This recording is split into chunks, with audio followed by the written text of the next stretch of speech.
film Touched with Fire, Katie Holmes takes on her most intense role yet as a woman battling bipolar disorder. And Tamron got a chance to catch up with Katie. I did indeed. I sat down with Katie and her co-star Luke Kirby, who plays her on-screen love interest. But before we got to that movie, I had a chance to talk with her about a certain other famous role from way back when, a certain beloved television show. Here it is.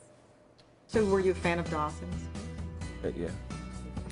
Ooh. Was that convincing? No, that wasn't.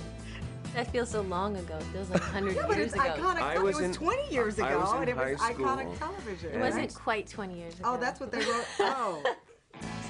The times sure have changed since Katie Holmes was a high schooler in Cape Side. And with her newest role, we're seeing a completely new side of the actress.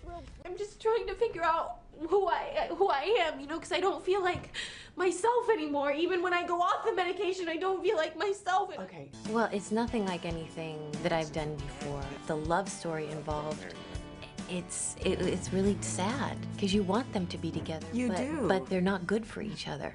Because we both share it, we're the only ones that can relate to each other.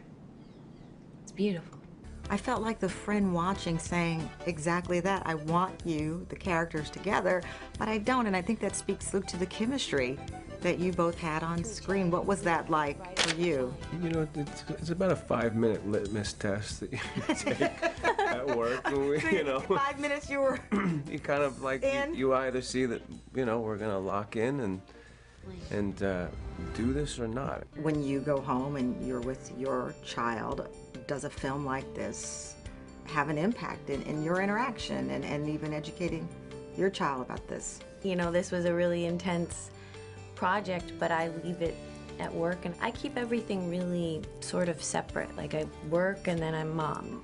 I know you talked to More magazine recently and the quote was, "I feel like I'm still a teenager in a lot of ways. I still feel like a girl." So what does that mean, that you still feel like a girl? I guess it says that I'm not that self-aware, is what I meant. I do things that are challenging, I do things that are fun, but I don't really think about it too much. Are you a kid at heart? Yeah, I'm in jeans and a sweatshirt most days, and I like it. Now, do you think that with everyone kind of into throwback television, would you be willing to go back to do a reboot of Dawson's Creek? And be in high school again? or the creepy teacher in high school, I don't know.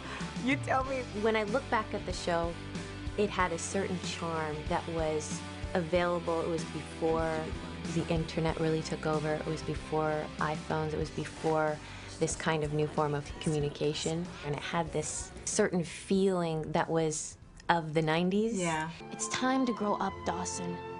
Well, then we'll do it together.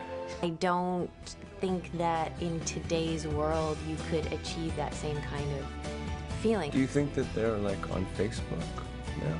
Those characters, they're like Facebook friends? Oh, where are they now? They just communicate on Facebook. No, they text all the time. No. Like the rest of us, they're texting to each other while they're sitting with each other. So Touched with Fire is in select theaters nationwide next week. So Dawson Creek fan, you got to wait. I know, you're such a big fan. You were going in on it. You really wanted that reboot. Willie's just giving me grief. I miss the Dawson. I'm too old to be into the Dawson Creek, but everyone else under my age seems to be. All right. Well, you're not going to get it, so we can move on. Hello, Today fans. Thanks for checking out our YouTube channel. Subscribe by clicking that button down there and click on any of the videos over here to watch the latest interviews, show highlights, and digital exclusives.